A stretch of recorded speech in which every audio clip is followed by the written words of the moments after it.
आशा अपने सास ससुर के साथ बिल्कुल भी अच्छा बर्ताव नहीं करती थी। उसका पति सुनील भी अपने माता पिता के साथ बड़ा ही रूखा व्यवहार करता था। अब उनके बेटे की शादी मेघा से हो गई है और हवा का रुख बदल रहा है।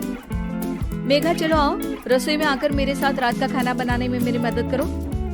मम्मी जी, मैं अभी सीरियल देख रही हूँ। अभी तो शाम होने में भी टाइम है, मैं थोड़ी देर में आती हूँ।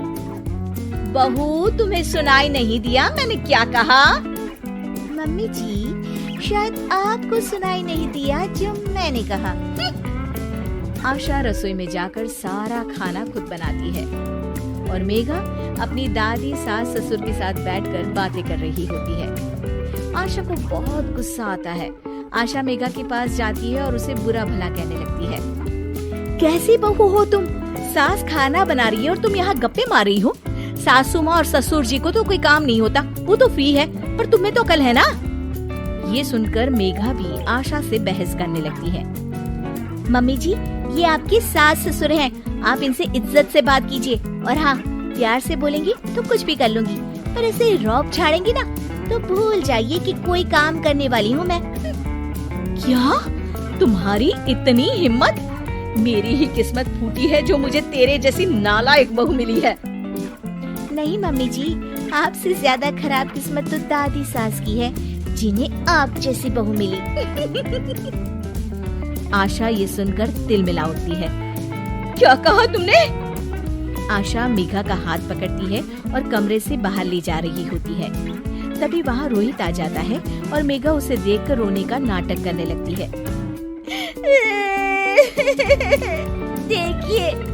देखिए आपकी माँ मुझ पर कैसा अत्याचार कर रही है। मैंने इनसे कहा कि सासू माँ, मैं खाना बना देती हूँ, बस थोड़ा टाइम लगेगा, तो मेरा हाथ पकड़कर कैसे मुझे घसीट कर लेकर जा रही है। अरे बेटा, ये झूठ बोल रही है।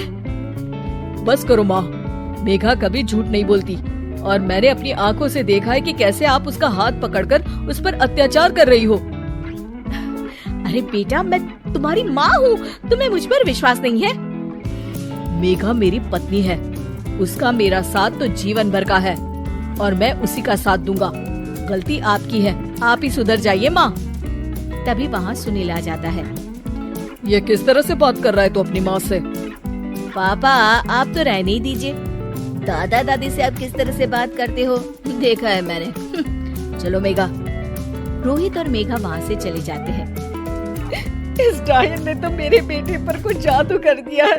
देखो कैसे अपने माँ बाप से बात कर रहा है। एक दिन रोहित सुनील के पास आता है और कहता है, पापा, पिछले महीने आपने जो ये अपने कमरे के लिए नया एसी लिया, मुझे बताया क्यों नहीं? अरे इसमें तुझे क्या बताना? आपको बताना चाहिए पापा, अब मेरी शादी हो चुकी है, खर्चे बहुत है, आप तो रिटायर हो गए, मेरी कमाई पर घर चलता है, तो हिसाब तो रखना पड़ेगा ना। और वैसे भी आप लोगों को ऐसी की क्या जरूरत थी, पंखा ही काफी था आप लोगों के लिए। आशा को याद आता है कि कैसे उसने अपने सास ससुर के साथ बुरा बर्ताव किया था। ये सब हमारे ही कर्मों का नतीजा है। हमने सासू माँ और ससुर जी के साथ कितना बुरा बर्ताव किया, इसीलिए हमारे बहू बेटे भी हमारे साथ ऐसा कर रहे हैं। तुम सही कह रही हो आशा, हमने माँ और पिताजी के साथ बहुत गलत किया। रोहित उनकी बातें सुन लेता है और खुश हो जाता है।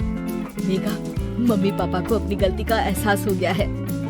ये तो बहुत अच्छी बात है, मतलब अब हमें ये नाटक खत्म कर देना चाहिए। नहीं नहीं, बस एक आखिरी बार नाटक और करना होगा, ताकि ये दोनों दादा और दादी जी से अपने किए की माफी मांग ले।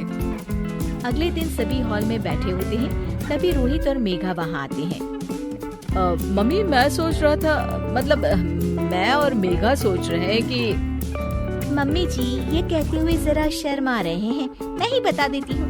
हम सोच रहे थे कि आप दोनों को वृद्धाश्रम भेज दें। आशा और सुनील ये सुनकर दंग रह जाते हैं। तभी उनकी दादी सास बोलती है, ये कैसी बातें कर रहा है रोहित अपने माँ बाप से, कि अपने माँ बाप को कोई वृद्धाश्रम भेजता है। क्यों दादी, आपको भी तो ये लोग वृद्धाश्रम भेजने की धमकी देते रहते थे, तो आज इन्हें खुद ही चले जाना चाहिए। ये सुनकर सुनील और आशा शर्मिंदा हो जाते हैं। तू सही कह रहा है बेटा, हमने अपने माँ बाप का ख्याल नहीं रखा। हाँ, हमें कोई हक नहीं है यहाँ रहने का, चले जाते हैं हम। हमें माफ कर दीजिएगा सासू माँ और ससुर जी, हमने आप लोगों के साथ बहुत गलत व्यवहार किया। हाँ माँ जी, पिताजी, हमें माफ कर दीजिएगा। ये देखकर रोहित और मेघा खुश हो जाते हैं। आप लोग कहीं नहीं जाएंगे। आप लोगों को वृद्धाश्रम भेजने का मैं सोच भी नहीं सकता। ये तो मैं और मेघा नाटक कर रहे थे ताकि आप लोगों को अपनी गलती का एहसास हो। आशा और सुनील को अपनी गलती का एहसास होता है और वो सब एक खुशहाल परिवार की तरह रहने लगते हैं।